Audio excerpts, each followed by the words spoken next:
हाँ देखो, अब यहाँ पे अथ दैवत कांडम, अब यहाँ से जो है दैवत कांड का आरंभ किया जा रहा है। ठीक है, उसके जस्ट नीचे जाओगे, दैवत कांड का मतलब देवता संबंधी विषय वस्तु का आरंभ किया जाएगा।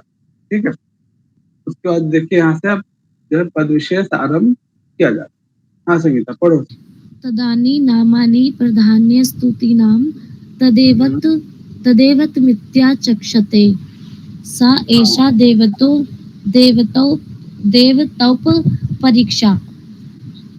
हाँ देखो यहाँ पे अब तो हमारे यहाँ जो है बहुत सारे देवताओं की देवता है, इनकी संख्या अनंत है। ठीक है, तो यास्काचार्य जो है आपने सुना होगा 33 कोटि या 33 करोड़ देवताओं की संख्या है। तो यास्काचार्य जो है 33 करोड़ नहीं मानते हैं। ठीक है, वो 3 प्रकार के कोटियों में देवताओं को रखते हैं। ठीक है, तो ये कह रहे हैं कि जितने भी मुख्य रूप से जिनकी स्तुति की जाती है। ठीक है, देखो यहाँ पे ध्यान रखना कि यहाँ पे तद्यानी नामानी प्रधान्य स्तुति नाम, यानी जिन देवताओं की मुख्य रूप से स्तुति की जाती है, ऐसा नहीं कि सभी देवताओं का वर्णन है। ठीक है, तो यहाँ पे जिस देवताओं की मुख्य रूप से स्तुति की गई है या उनके विषय में वर्णन किया गया है, ठीक है, ऐसे देवताओं के बारे में ही हम यहाँ पे जो है अलग अलग आचार्यों के विषय, अलग अलग आचार्यों के द्वारा जिन जिन देवताओं की स्तुति की गई है या उनका वर्णन किया गया, ऐसे देवता संबंधित देवत कांड का जो है वर्णन करने जा रहे हैं। ठीक है, अब इसमें क्वेश्चन क्या पूछा जाएगा, ये कोटेशन दे दिया जाए सामान्य रूप। ठीक है, पूछा जाएगा कि ये किस कांड का है। ठीक है, मतलब कि निघंटु कांड का है या नैगम का है या देवत कांड का। तो ध्यान रखना, जहाँ पे भी देवता संबंधी विषय वस्तु होगा वो जो है देवत कांड का हो जाएगा। ठीक है, यानी अब यहाँ से जो है मुख्य रूप से जिनकी स्तुति की गई है ऐसे देवता विशेष की जो है वर्णन जो है किया जाएगा। ऐसा जो है यहाँ पे विषय वस्तु ऐसे सारे प्रस्तुत करते हैं। दूसरा क्वेश्चन क्या बन सकता है, ये कोटेशन दे दिया जाए और आपसे पूछा जाए ये किस में वर्णन है। ठीक है, तो ध्यान रखना कि निरुक्त वर्णन है, किस अध्याय में वर्णन है ये भी ध्यान रखना, सप्तम अध्याय। ठीक है बच्चा लोग, यहाँ तक क्लियर है? हाँ बताओ। जी सर, क्लियर है सर। आप देखो जी सर। कि हाँ, सा एषा देवतो परीक्षा, इसमें एक शब्द है उपपरीक्षा, क्या मतलब है इसका? बताओ अपर्णा, क्या मतलब है इसका? भैया देवताओं का जो हाँ, देवताओं की यहाँ अब यहाँ पे जो है देवता संबंधी विषयों का उपपरीक्षा की जाएगी, क्या मतलब है इसमें? उपपरीक्षा शब्द का अर्थ क्या है? भैया परीक्षा मतलब मतलब उनका उनकी लोचना की जाएगी। यानी देवता संबंधित जो भी विषय वस्तु होगा, यानी देवता संबंधी वर्णन उप परीक्षा के अंतर्गत वर्णन हो जाएगा, विशेषता हो जाएगा। ठीक है, उदाहरण हो जाएगा। ठीक है, प्रति उदाहरण हो जाएगा। ठीक है, यानी सभी चीज आते हैं। यानी अब यहाँ से देवता संबंधित जो भी विषय वस्तु है उनका वर्णन किया जाएगा, देवताओं की जो विशेषता होगी वो वर्णन किया जाएगा, देवता संबंधित जो भी उदाहरण होंगे वो वर्णन किया जाएगा, प्रति उदाहरण जो भी होगा उन सबकी जो है यहाँ का वर्णन किया जाएगा। यानी उपरीक्षा का मतलब है कि देवता संबंधित सभी पूर्ण रूप से यहाँ पे सांगोपांग वर्णन यहाँ पे प्रस्तुत किया जाएगा। ठीक है, तो सामान्य अर्थ यहाँ पे ये, तो परीक्षा के अंतर्गत वर्णन, विशेषता, गुण, उदाहरण ये सभी आते हैं। ठीक है, ये भी कोटेशन अच्छा है। ये कोटेशन कहाँ पे प्राप्त होता है? देवत कांड में। ये भी क्वेश्चन बन सकता है, एक एक कोटेशन यहाँ पे अच्छे से देखिएगा। अब यहाँ पे जो है एक जैसे देवता संबंधी है, तो देवताओं को स्तुति करने के लिए हम क्या चाहिए है बताओ? देवताओं की स्तुति करने हेतु सबसे इम्पोर्टेंट मंत्र, बहुत बड़ा। ठीक है, तो यहाँ पे मंत्र चाहिए, तो मंत्र का डेफिनेशन वो बताते हैं यहाँ पे। ठीक है, तो जब भी आप किसी वैदिक मंत्रों पे यदि आप कोई शोध कार्य करना चाहेंगे तो अपने सिनॉप्सिस में या फिर थीसिस में आप मंत्र संबंधी कोटेशन देना चाहते हैं, मंत्र कहते किसको है, तो यास्काचार्य का ही जो है कोटेशन प्रयोग किया जाता है। पहला कोटेशन यहाँ पे, एक और मंत्र का कोटेशन आगे आपको सप्तम अध्याय में मिलेगा, ठीक है, बहुत ही एक शब्द का है वहां पे, जबकि यहाँ पे जो है एक वाक्य के रूप में यहाँ प्रयोग किया गया। चलो तो जाता पढ़ना इसको। जी सर। यत् काम ऋषिः यस्यां देवतायाम् अर्थपत्यम् इच्छन् स्तुतिं प्रयुक्ते तत् दैवतः स मंत्रो भवति। हाँ, क्या मतलब है कि मंत्र कहते किसको, सामान्य अर्थ में बताओ। कौन बताएंगे कि मंत्र किसको कहते हैं? या जो बोलो। जो ऋषि जिस इच्छा के अनुसार जिस देवता की स्तुति करता है और उस स्तुति में जो उस देवता से विषयक जो स्तुति में जो मतलब उसका ये इच्छा होती है उसी को मंत्र कहा जाता है। ओके, चलो एक बात तो विशाल ने बताया। हाँ, और बताओ। बोलो, मंत्र कहेंगे किस? भैया जिसका कोई मुख्य अर्थ हो, जिसका कोई मेन अर्थ हो, और जिससे हम भगवान को मतलब रिझाना चाह रहे हैं उसे गा के, तो वो मंत्र एक तरीके से रिझाना नहीं, पसंद, ठीक है। हाँ भैया, प्रसन्न करना सर। ठीक है, देखो यहाँ पे तो यानी किसी न किसी इच्छा से, ऐसा तो नहीं है कि हम लोग ऐसे किसी बिना प्रयोजन के हम कोई काम करते हैं, तो किसी यज्ञ विशेष में या कुछ यदि आप इच्छा करते हैं या उस इच्छा की पूर्ति के लिए, तो देखो यत काम, यहाँ पे काम का मतलब क्या है? इच्छा, प्रयोजन, ठीक है, ध्यान रखना। तो यत काम यानी जिस किसी भी इच्छा से, ठीक है, जिस इच्छा की चाहते कि हमें मिल जाए, या श्याम देवतायाम, जिस देवता संबंधित या फिर जिस देवता की हम लोग क्या करते हैं?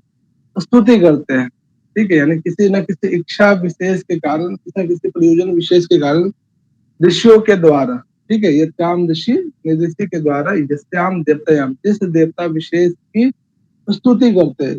अब स्तुति क्यों करते हैं? एक तो इच्छा के कारण, ठीक है, ध्यान रखना। आर्थपत्यम, ये क्या अर्थ होता है इसका, बताओ। स्वामित्व। हाँ, यानी वो प्राप्ति के लिए सर। हाँ, यानी अर्थ प्राप्ति का मतलब वो जो इच्छा हम कह रहे हैं या हम जो सोच रहे हैं, वो इच्छा की प्राप्ति हो जाए, उस पर हमारा अधिकार हो जाए। आर्थपत्यम का मतलब अधिकार करना, अधिकार होना, प्राप्त करना, इन शब्दों में प्रयोग होता है, ठीक है। यानी जिस इच्छा की पूर्ति के लिए ऋषि के द्वारा जिस देवता विशेष की स्तुति की जाती है, क्यों की जाती है? ताकि वो इच्छा विशेष की आर्थपत्यम यानी उस इच्छा विशेष की हमें प्राप्ति हो जाए, ठीक है। इक्षण स्तुतिम प्रयुक्ते, जिस इच्छा की पूर्ति में ऐसे मंत्र विशेष का जो है स्तुति हम प्रयोग करते हैं, ठीक है। यानी किसी इच्छा विशेष, यदि मान लीजिए स्वर्ग की प्राप्ति चाहते हैं, तो स्वर्ग से संबंधित जिस देवता विशेष के लिए जो हम स्तुति करेंगे कि ये मंत्र विशेष का प्रयोग करेंगे तो हमें स्वर्ग प्राप्त हो जाएगा, तो ये सभी मंत्र जो होंगे, ठीक, तद देवता, उसी देवता संबंधित का ही होना चाहिए। ऐसा नहीं कि हम स्वर्ग की प्राप्ति के लिए किसी अन्य देवता की करें, ऐसा बिल्कुल भी नहीं। इसमें ये कह रहा है कि जिस भी वस्तु की या फिर पदार्थ की या फिर इच्छा की कोई भी जो है कामना करता है, तो उस देवता विशेष की यानी जिस देवता विशेष की स्तुति करने पे हमें पूर्ण रूप से जो है उस इच्छा पे या फिर कामना पे जो है पूर्ण रूप से जो अर्थपत्य में अधिकार हो जाता है, ठीक है।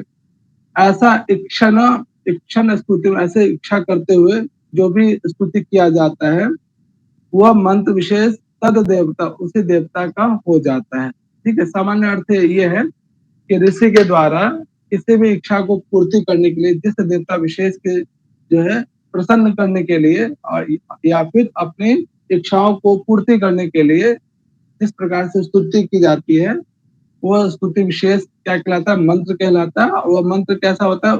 तद देवता, उसी देवता विशेष का होना चाहिए जिससे संबंधित इच्छा की पूर्ति करना चाहते हैं, ठीक है। तो ये कोटेशन कई बार पूछा गया अलग अलग संदर्भों में, ठीक है। एक तो यहाँ पे पूरा कोटेशन देकर पूछा जा सकता है कि ये किस ग्रंथ विशेष में वर्णन है, दूसरा इसमें कि पूरा कोटेशन देके मंत्र के बीच में फिर इन द ब्लैंक दे दिया जाए, ठीक है।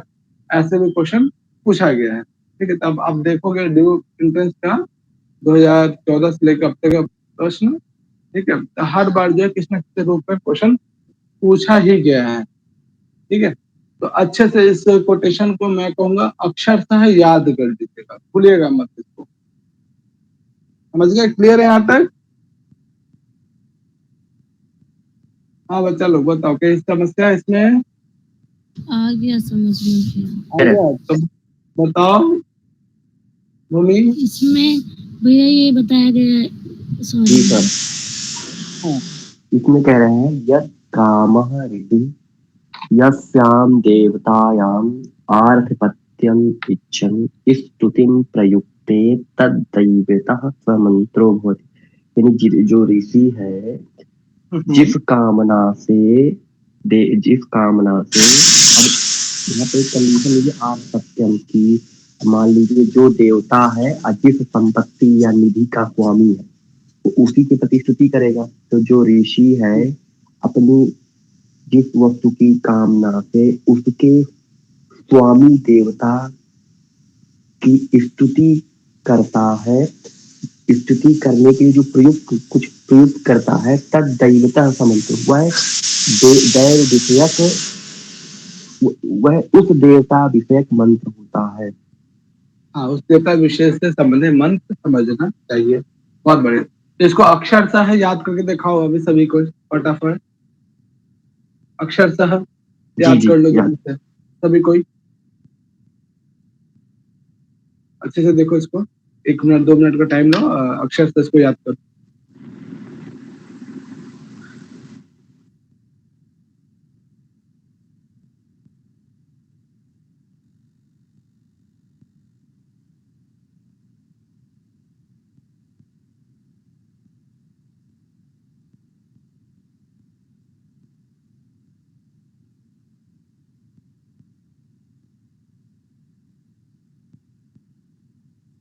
हाँ हो गया।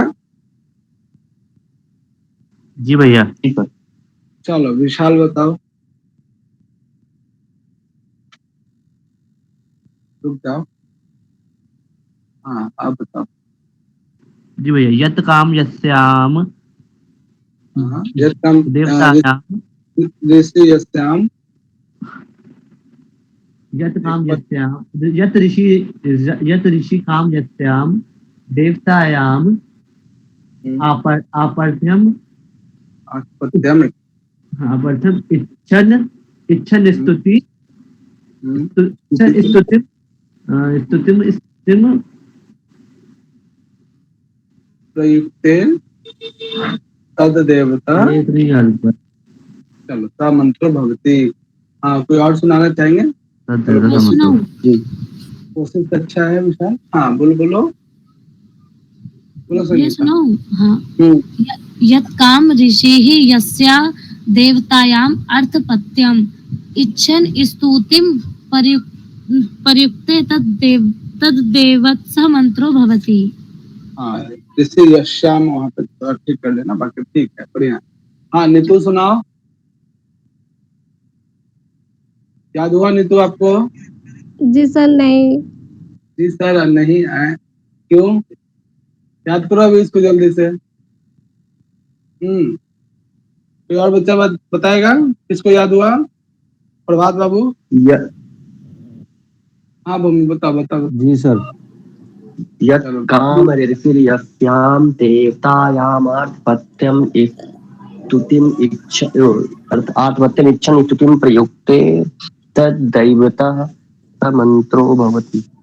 बहुत सुंदर भूमि। हाँ प्रभात बाबू बताओ। यत् काम ऋषि यस्याम देवतायाम अर्थपत्यम इच्छन् स्तुति प्रयुक्ते तद्देवता मंत्रो भवति। मंत्र भवति, बहुत सुंदर। हाँ प्रियंका याद हुआ आपको?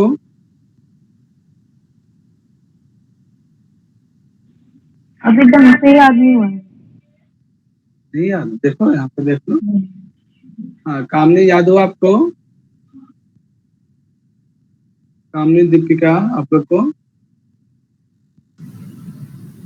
मेरी पूरा याद नहीं है। करो करो जल्दी करो, मैं अभी पूछूंगा सभी से। हाँ बताओ दीपिका, हाँ भैया हो गया। बताओ।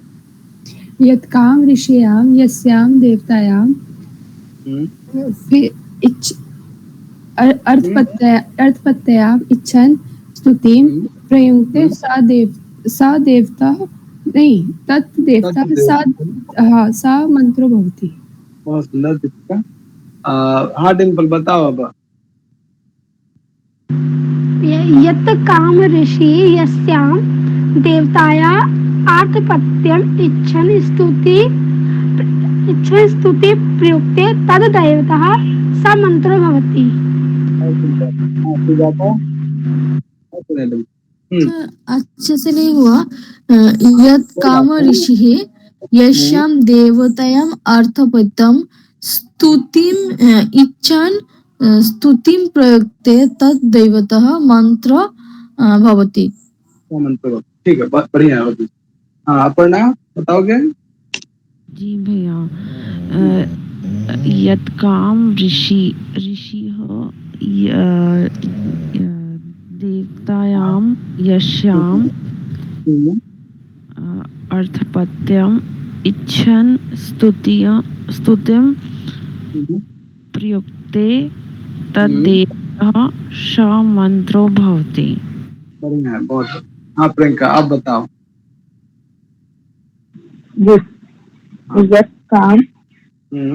यत्काम ऋषि अस्य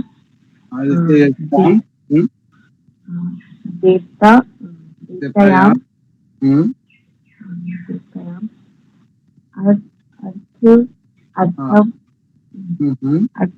अर्थम इच्छन्ति स्तुति प्रयुक्ते तद देवता सा मंत्रो भवति। बहुत बढ़िया। हाँ कामनी बताओ अब, ये हुआ कुछ याद? हाँ बताओ काम।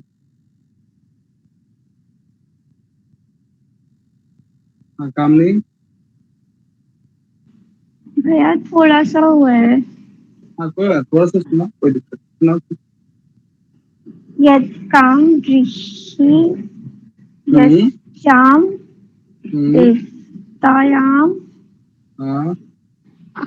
अर्थपत्यम इच्छन स्तुतिं प्रयुक्ते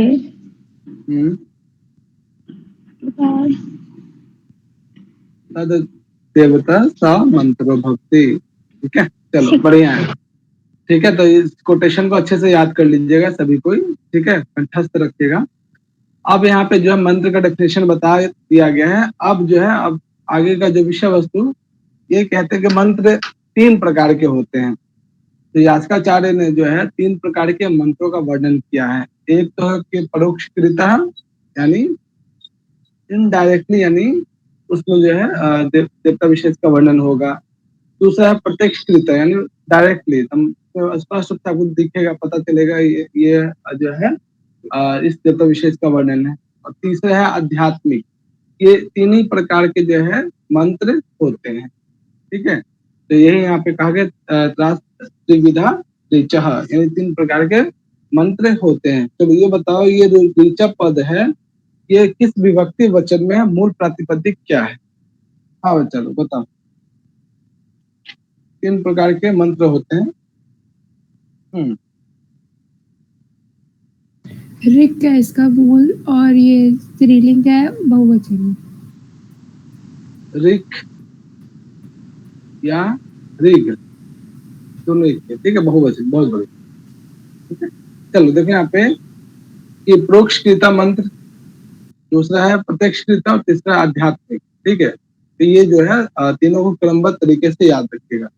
अब इसमें जो पहला जो मंत्र है प्रोक्षकृता, ठीक है, मंत्र विशेष को कहते हैं क्या है, इसको कैसे समझते हैं? ठीक है, तो इसमें परोक्ष रूप से देवता विशेष की जो है वर्णन किया जाता है, और किस विभक्ति में होगा ये भी ध्यान रखना है, और किस पुरुष में हो सकता है ये भी ध्यान रखना है। तो देखिए यहाँ पे ये जो नीचे वाला कोटेशन देख रहे हो बहुत ही इम्पोर्टेंट है, तो देखिए पढ़ना इसको। तत्र परोक्षकृता प्रत्यक्ष कृता हम्म, आध्यात्मिक कश्च। ये कोटेशन ये अच्छा, वाला। ये वाली तत्र परोक्षकृता सर्वाभिनाम विभक्ति युज्यन्ते प्रथमा पुरुषेश्च अख्यातास्य। हाँ, यानी जो परोक्ष रूप से किसी मंत्र विशेष का अर्थ बताए वो परोक्षकृता मंत्र कहलाता है। तो परोक्षकृता मंत्र को कैसे जानेंगे, यहाँ पर परोक्षकृता मंत्र है तो सबसे आसान तरीका क्या है कि सर्वाभि नाम विभक्ति अभिउज्यन्ते, यानी इसमें जो भी परोक्षकृता मंत्र होंगे, ठीक है, उसमें जो नाम है, चलो ये बताओ नाम हमने कहाँ पढ़ा है और अख्यात कहाँ पढ़ा है, चलो बताओ तो मैं ही पढ़ा है सर। कहाँ पे? निरुक्त अध्याय में। और नाम का डेफिनेशन है आपका सत्ता प्रधानी नामानी जथा गो और स्व ये सब है, और भाव प्रधानम आख्यातम है, और आख्यातम में आएगा आपका धातु रूप। ठीक है, तो यहाँ पे क्या कह रहे हैं कि जो भी नाम होगा यानी संज्ञावाचक जो भी पद होगा वो जो है क्या होगा, सर्वाभि विभक्ति, सभी विभक्तियों में होगा। ठीक है, यानी जो भी नाम होगा, नाम का मतलब संज्ञा, ठीक है, जो भी संज्ञा होगा वो विभक्ति, सभी विभक्तियों में पाया जाएगा। ठीक है, प्रथम व्यक्ति, द्वितीय व्यक्ति, तृतीय व्यक्ति, चतुर्थी, सभी विभक्तियों में होंगे। और अख्यात और भाव या फिर क्रिया जो होगी, ठीक है, वो प्रथम पुरुष की होगी, ध्यान रखिएगा। ठीक है, विभक्ति जो है सॉरी जो नाम होगा वो सभी विभक्तियों में प्रयोग किया गया होगा। और दूसरा जो अख्यात पद होगा, जो भाव या क्रिया होगी वो प्रथम पुरुष की होगी। ठीक है, क्लियर है ना? यानी क्रिया पद जो है हमेशा सर क्लियर। प्रथम पुरुष का एक वचन, द्विवचन, बहुवचन कुछ भी हो सकता है। ठीक है, और जो नाम होगा वो सभी विभक्तियों में प्रयोग होना चाहिए। ठीक है, यानी जो भी कोटेशन होगा वो सभी विभक्ति में होगा। आगे हम एग्जाम्पल भी देखेंगे। तो ऐसे मंत्र विशेष को कहते हैं परोक्षकृता मंत्र, जिसमें मुख्य रूप से जो है प्रथम पुरुष, अख्यात पद जो है प्रथम पुरुष का होना चाहिए, और जो नाम प्रयोग होगा उसमें सभी विभक्ति वाला होना चाहिए। जैसे यहाँ पे देखोगे इंद्र की स्तुति की जा रही है, तो इसमें जो भी होगा नाम, ठीक है, वो सभी विभक्ति का प्रयोग किया गया। देखिए यहाँ पे सप्तमी, ठीक है, संबोधन का प्रयोग नहीं होता है क्योंकि वो बिल्कुल प्रथम व्यक्ति के समान होता है। ठीक है, और साथ ही साथ इसमें जो भी अख्यात पद होगा वो हमेशा क्या होगा, प्रथम पुरुष का ही होगा। अब इसमें आपको क्या करना है, याद रखना है मंत्र। ठीक है, अक्षरशः याद रखना है मंत्र विशेष कि कौन सा प्रथम व्यक्ति का है, कौन द्वितीय व्यक्ति का है। और इसे आप याद रखना बहुत इजी है यदि आपको राम शब्द याद होगा तो। ठीक है, कोटेशन को देख आप इजीली अंतर लगा सकते हैं, बता सकते हैं कि कौन सा प्रथम व्यक्ति का, कौन सा द्वितीय व्यक्ति का। आप चलो यहाँ पे देखो, प्रथम व्यक्ति का एग्जाम्पल पढ़ो। इंद्रोदिव इंद्र ईशे पृथिव्याः। बहुत बढ़िया, क्या मतलब है यहाँ पे बताओ? इंद्र देवलोक और इंद्र पृथिव्याः माने पृथ्वी लोक का ईशे स्वामी। हाँ, बहुत बढ़िया। इंद्र क्या है, देवलोक, और पृथ्वी लोक का क्या है, ईशे है। ईशे मतलब स्वामी।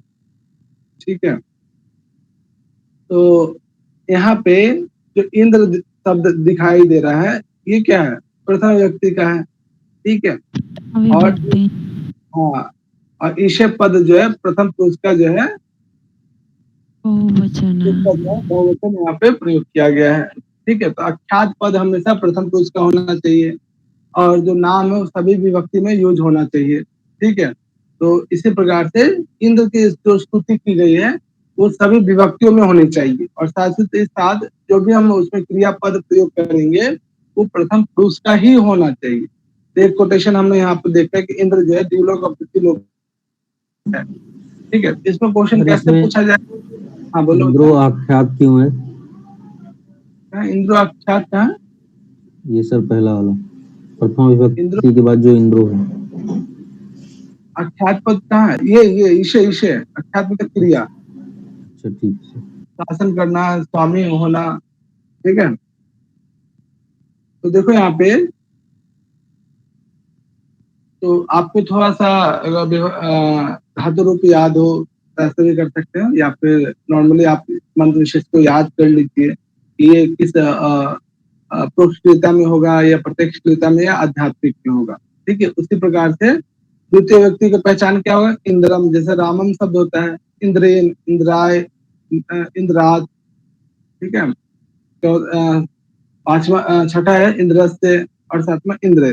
ठीक है, तो इसको जो है आप लोग पढ़ लीजिएगा और आसानी से आप इसमें जो है उससे पता चल सकता है कि कौन सी विभक्ति का है। ठीक है ना, इसके भाव हिंदी में बोल रहा हूँ, आप देख लेना, तो में इसको चला जाएगा। तो इसमें क्या क्या ध्यान रखना है कि सारे विभक्ति यहाँ जो तृतीय विभक्ति है, यहाँ पे इसका रूप तो कुछ भिन्न ही बन रहा है। किसका? तृतीय विभक्ति में ये लौकिक रूप नहीं है। कौन सा बच्चा? इसकी बात कर रहे हैं? हाँ जी। हाँ, तो संधि विच्छेद करोगे, इंद्रेन एते तव विविशाना। ठीक है, तो आ तो गया। संधि विच्छेद से युक्त भी कोई पद होगा, जैसे ये वाला पद देखो, यहाँ भी संधि विच्छेद है, तो ना इंद्रात, ठीक है, रीते, तो यहाँ पे इस तरह से है। चलो एक क्वेश्चन है, यहाँ पे जो न पद है किस अर्थ में प्रयोग किया गया है? उपमा अर्थ में। उपमा अर्थ है, उपमा अर्थ है। अरे बालक, उपमा अर्थ में कैसे पता चलेगा कि न जो है कंडीशन क्या है?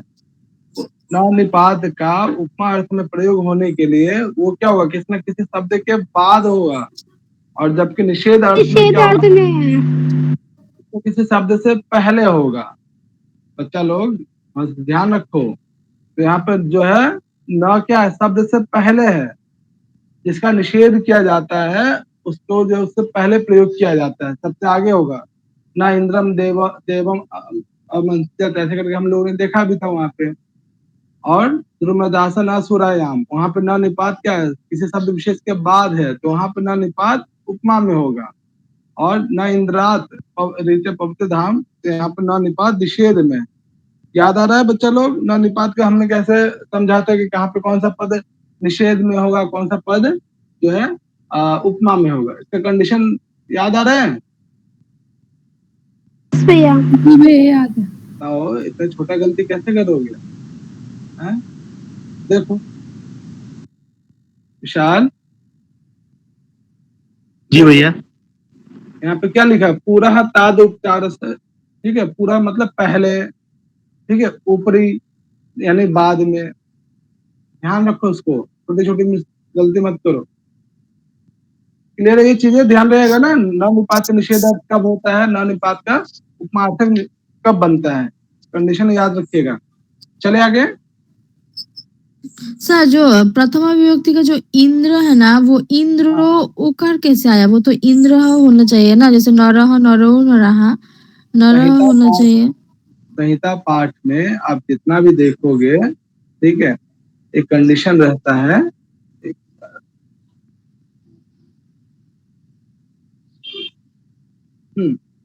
संहिता पाठ जितने भी हैं, ठीक है, नाम विशेष जो एक संधि का प्रयोग हो जाता है यहाँ पे, इससे वो इंद्रो हो जाता है। ठीक है, जब पद पाठ करेंगे, ठीक है, तब वो इंद्रा प्रयोग किया जाता है। ठीक है, उसमें आप देखोगे जितना भी संहिता पाठ है वहां पे इंद्रो इस तरह से या फिर रामो इस तरह से प्रयोग होगा। ठीक है, लेकिन पद पाठ करेंगे तो विसर्ग में कन्वर्ट हो जाता है। ठीक है, तो ये सारे विभक्तियों का जो है आपको खासे याद रखिएगा, और इजिली इसे आप ये कोटेशन दे दिया जाए प्रथमा विभक्ति से लेकर सप्तमी विभक्ति तक, अब पूछा जाए कि ये जो है कौन सा मंत्र है, प्रोक्षकृता है, प्रत्यक्षकृता है या आध्यात्मिक, या फिर इसमें जो अख्यात पद, मान लीजिए कोटेशन दे दिया जाए, ठीक है, और आपसे पूछा जाए कि किस कौन सा मंत्र है, प्रत्यक्षकृता है, प्रोक्षकृता है या आध्यात्मिक है, तो आप बता दीजिएगा कि ये जो प्रोक्षकृता है। और साथ ही साथ दूसरा क्वेश्चन पूछा जाएगा कि प्रोक्षकृता में अख्यात पद किस विभक्ति, किस पुरुष से युक्त होता है, तब प्रथम। ठीक है, और नाम सभी विभक्ति से युक्त होता है। क्लियर है ये चीजें? जी ठीक है, तो जैसे आपने वहां पे देखा कि प्रोक्षकृता मंत्र में जो है अख्यात पद जो है प्रथम पुरुष का होता है। ठीक है, और जो नाम है सभी विभक्तियों से युक्त होता है। उसी प्रकार से जो प्रत्यक्षकृता मंत्र है, ठीक है, वो मध्यम पुरुष से युक्त होता है। मध्यम पुरुष का मतलब उसमें देखो यहाँ भूमि पढ़ना इसको। अथ प्रत्यक्ष कृता मध्यम पुरुष योगा त्वमिति चैतेन सर्वेणाम्ना। चलो बहुत बढ़िया। देखो यहाँ पे कि प्रत्यक्ष कृता मंत्र क्या है? मध्यम पुरुष से युक्त होता है और त्वम इति च एतेन सर्वनामना, और सर्वनाम जो पद होगा, ठीक है, वो त्वम यानी मध्यम पुरुष में क्या क्या आता है सर्वनाम बताओ। मध्यम पुरुष का सर्वनाम एक वचन, द्विवचन, बहुवचन, क्या क्या? युष्मत। हाँ, मध्यम पुरुष ना। हाँ युष्मत। आगे बोलो। अच्छा त्वाम युवा त्वम तोतन, त्वम तूतान, ये क्या है? त्वम युवम यम, जी सर, मध्यम पुरुष। हाँ मध्यम पुरुष जो सर्वनाम होगा, ठीक है, त्वम युवाम युवम। इसमें ये कह रहे हैं कि इसमें कहीं भी जो प्रत्यक्ष कृता जो मंत्र होंगे उसमें त्वम इत्यादि जो है सर्वनाम से युक्त होगा, ठीक है, या फिर जो है युष्मत शब्द का कोई न कोई रूप उसमें प्रयोग मिलेगा, ठीक है। चलो इतना जरूर ध्यान रखना, और मध्यम पुरुष से युक्त होगा। जैसे इस वाले कोटेशन को देखो, तो देखो ये त्वम इंद्र बलादते, इसमें कौन सा सर्वनाम पद का प्रयोग किया गया बताओ। त्वम। त्वम, बहुत बढ़िया, पता चल जाएगा। बहुत बढ़िया कि हे इंद्र तुम जो है बल से जो है उत्पन्न हुए हो, ठीक है, या फिर आपका जो स्वरूप है या लक्षण है, आप बलवान है, ठीक है। चलो अब इसमें बताओ कि इसमें सर्वनाम पद कौन सा है। वीरा इंद्र मृदो जही ना। ना, तो ये जो ना है यहाँ पे क्या है? निषेध अर्थ में है या फिर कोई सर्वनाम पद है? ये सर्वनाम है, लेकिन ना युग का हो गया ना सर। हाँ अस्मद वाला, अस्मद का हो गया, यानी हमारा अस्मद, ठीक है। तो देखो वीना इंद्र मृदो जय, आप हमारे जो है क्या करें, जो भी हमारे शत्रु हैं, ठीक है, जो दुश्मन है उनका वध करे हे इंद्र, ठीक है। तो ना यहाँ पे जो है निषेध अर्थ में नहीं है, ना ही उपार्थ में, यहाँ पे हमारे अस्माकम अर्थ जो होता है उसी अर्थ में प्रयोग किया गया है, ठीक है। चलो विसर्ग का लोप कैसे हुआ है? संधि का प्रयोग होने के कारण, ठीक है, संधि यहाँ पे हुई है संहिता पाठ में, संधि पढ़ाऊंगा तो उसमें डिटेल से बता दूंगा आपको। तो इसमें ध्यान रखना है कि दो ही एग्जाम्पल है और अक्सर पूछ लिया जाता है, ये कोटेशन दे दिया जाए, पूछा जाता है कि ये किस प्रकार का मंत्र है, प्रत्यक्ष होता है या प्रोक्त है। तो दो मंत्र है, याद कर लीजिए, पहचान इजलिए तो हम यहाँ पे नह विसर्ग, ठीक है, और ये मध्यम पुरुष से युक्त होता है, ये याद। हाँ क्लियर है यहाँ तक? जी सर। चलो ये कोटेशन थोड़ा सा याद। चलो संगीता पढ़ो इसे। प्रत्यक्षकृताः स्तोतारो भवन्ति, परोक्षकृतानि स्तोतव्यानि। ठीक है, देखो कहीं पर प्रत्यक्षकृता मंत्र की स्तुति ज्यादा होती है तो कहीं परोक्षकृता मंत्र की स्तुति ज्यादा होती है, ठीक है। तो इसमें बिल्कुल नहीं कह सकते कि प्रत्यक्षकृता मंत्रों की संख्या ज्यादा है या परोक्षकृता, ठीक है। तो वो डिपेंड करता है कि किसकी स्तुति की जा रही है, ठीक है। तो कहीं पे जो है स्तोता जो है प्रत्यक्ष रूप से हमें दिखाई देता है, तो कहीं पे स्तोता जो है स्तुति करने वाला या जिसकी स्तुति की जा रही है वहां पे परोक्ष रूप से वर्णन उनका होता है, यानी किसी किसी में स्पष्ट रूप से हमें पता चल जाता है कि यहाँ पे देवता विशेष ये है, किसी किसी में पता ही नहीं चलता है कि इसमें कौन सा देवता है। जैसे आप इस वाले बहुत सारे आगे मंत्र आपको मिलेंगे, ठीक है, जिसमें आपको पता ही नहीं चलेगा किस कौन से देवता विशेष का स्तुति की गई। तो इस कंडीशन में हम कैसे पता करेंगे इस मंत्र विशेष के देवता विशेष कौन है? जैसे कि एक एग्जाम्पल यहाँ पे देख लीजिए। हाँ दीपिका पढ़ो इसको। माँ चिंदया चिंदन्या द्विशंसत। हाँ माँ, यहाँ माँ शब्द किस अर्थ में है? निषेध अर्थ में। निषेध अर्थ में। बहुत बढ़िया। माँ चित्त अन्यत विसंसत, ठीक है। चित्त निपात यहाँ पर भी प्रयोग है।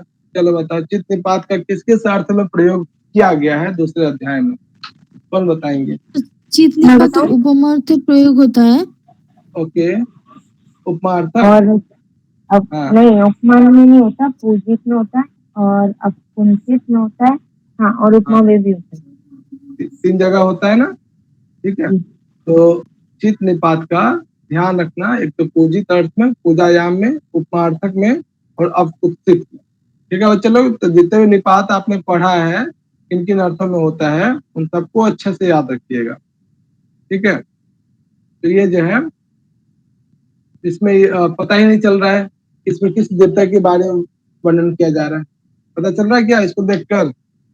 बता। नहीं सर।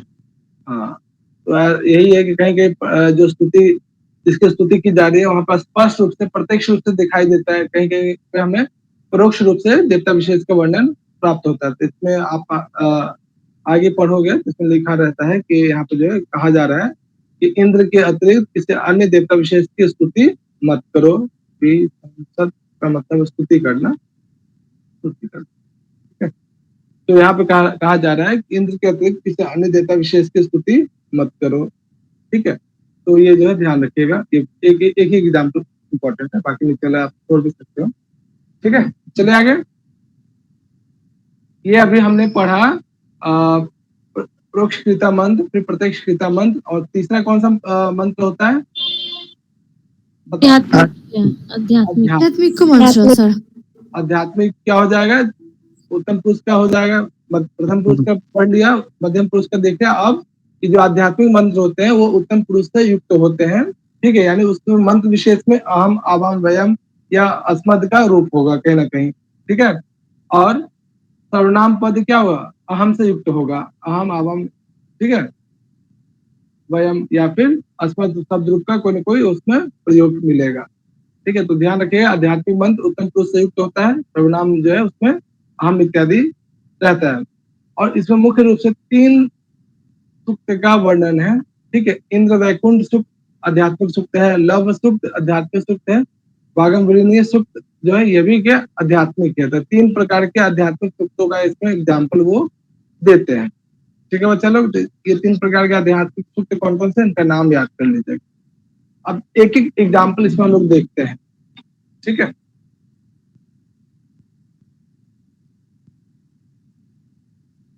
चलो यहाँ पे इंद्र वैकुंठ सूक्त का एग्जाम्पल, हाँ कामनी पढ़ो इसको।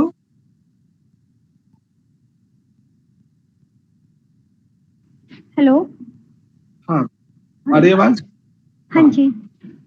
आध्यात्मिक आध्यात्मिक के उत्तम पुरुष योग अहम इति चेतेन सर्वनामना। उदाहरण इंद्र वैकुंठ सूक्त का उदाहरण अहम भुवम वसुनः पुवर्यस पतिः। लव बहुत सूक्त। बढ़िया। हाँ देखो यहाँ पे वसुना किसको कहते हैं? बस बस एक एग्जाम्पल, बहुत बढ़िया। हाँ, वसुना किसको कहते हैं? पृथ्वी को कहते हैं क्या सर?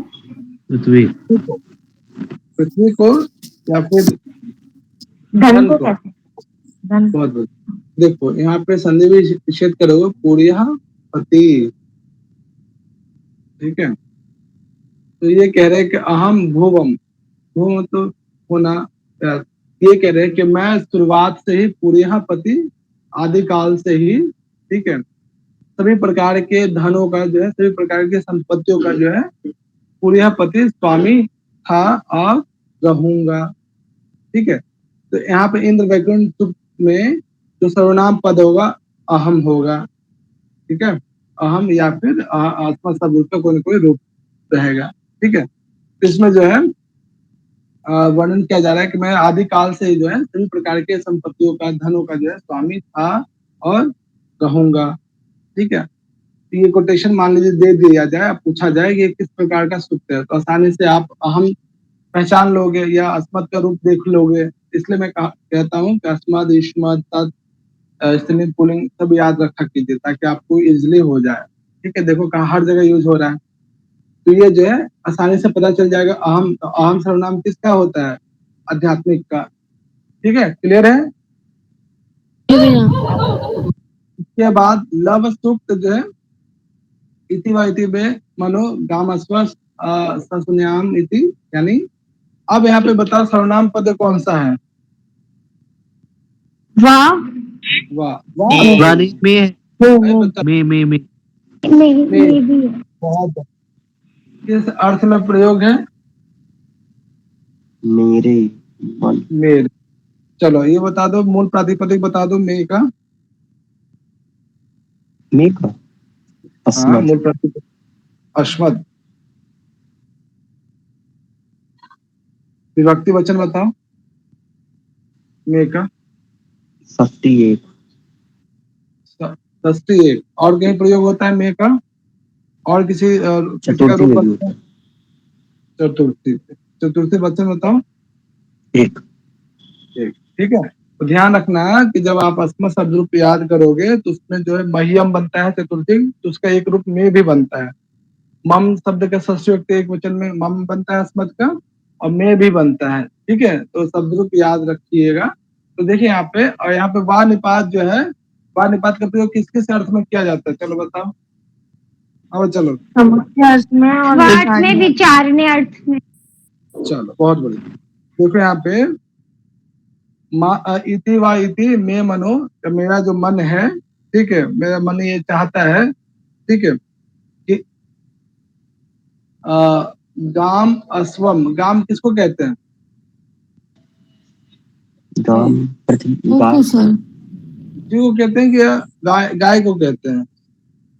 गाय को, यहाँ पे गाय को। हाँ ठीक है, नो, देने अर्थ। ठीक है, मेरा ये मन चाहता है कि मैं इस किसी यज्ञ विशेष में जो भी यजमान होंगे उनको क्या दूं, गाय दूं या फिर अश्व दूं। ठीक है, तो इसमें ध्यान रखिएगा, यहाँ पे मे पद आ गया, और ये क्या अहम या अस्मत् का सर्वनाम रूप है। ठीक है, ये उत्तम पुरुष से युक्त है, इसलिए जो है ये क्या आध्यात्मिक मंत्र है। ठीक है, उसी प्रकार से वागम वृणीय सूक्त, अब आप ये आपको पढ़ना भी पड़ेगा, आगे मिलेगा भी सूक्त विशेष में। अहम रुद्र भी वशु भी चरामी में रुद्र और वशों के साथ क्या कर गति करता हूँ या फिर चढ़ता हूँ या भ्रमण करता हूँ। ठीक है, तो इसमें भी अहम पद है, तो अहम पद जो है आध्यात्मिक सूक्त यानी उत्तम पुरुष से युक्त होता है। तो तीनों का एग्जाम्पल याद रखिएगा, किस सूक्त का एग्जाम्पल है और ये कैसा मंत्र है, प्रोक्षकृता है, प्रत्यक्षकृता है या आध्यात्मिक है। और ये तीनों जो है क्रमशः प्रथम पुरुष, मध्यम पुरुष और उत्तम पुरुष से युक्त होता है। क्लियर है यहाँ तक? जी चलो, ऐसा तो नहीं कि समझ में नहीं आ रहा है, क्लियर है ना यहाँ तक? जी हाँ, कुछ कह रहे हो आप लोग? चले आगे। चलो देखो यहाँ पे ये कोटेशन ध्यान रखिएगा कि प्रोक्षकृता प्रत्यक्षकृता भूयिष्ठा अल्पसा आध्यात्मिक, यानी प्रयोगकृता प्रत्यक्षकृता मंत्रों की संख्या तो बहुत ज्यादा है, भूयिष्ठा का मतलब संख्या अत्यधिक। ठीक है, लेकिन आध्यात्मिक मंत्रों की संख्या अल्पसा है, यानी इनकी संख्या बहुत ही कम है। ठीक है बच्चा लोग, ये कोटेशन याद रखिएगा। क्लियर है यहाँ तक? जी सर। जी सर।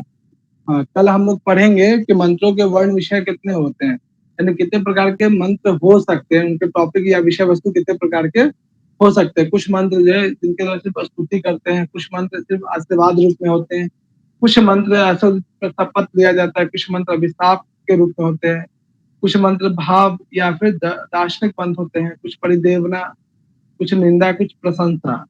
ठीक है, ये सब हम लोग मंत्रों के विषय वस्तु कल देखेंगे। और फिर इस पर देवताओं देवता विचार, यानी किसी मंत्र विशेष में यदि देवता का जो स्पष्ट रूप से वर्णन नहीं है तो ऐसे मंत्र के देवता कौन होंगे। ठीक है, अलग अलग कुछ देखेंगे, फिर देवता संख्या देखेंगे। ठीक है, तो आज इतना ही रखते हैं। अब किसी को कोई प्रश्न है? जो अभी आपने एंड में लाइन बताई, इसका हिंदी में मीनिंग क्या है? परोक्षकृता प्रत्यक्षकृता मंत्र भूयिष्ठा अल्पश आध्यात्मिका। हाँ, प्रत्यक्ष गीता और प्रोक्ष गीता मंत्रों की संख्या बहुत ज्यादा है, ठीक है, लेकिन जो आध्यात्मिक मंत्र है उनकी संख्या अल्प से अल्प है, कम है, ठीक है। विशिष्टा शब्द का मतलब, हाँ, क्लियर है यहाँ तक? जी भैया। ठीक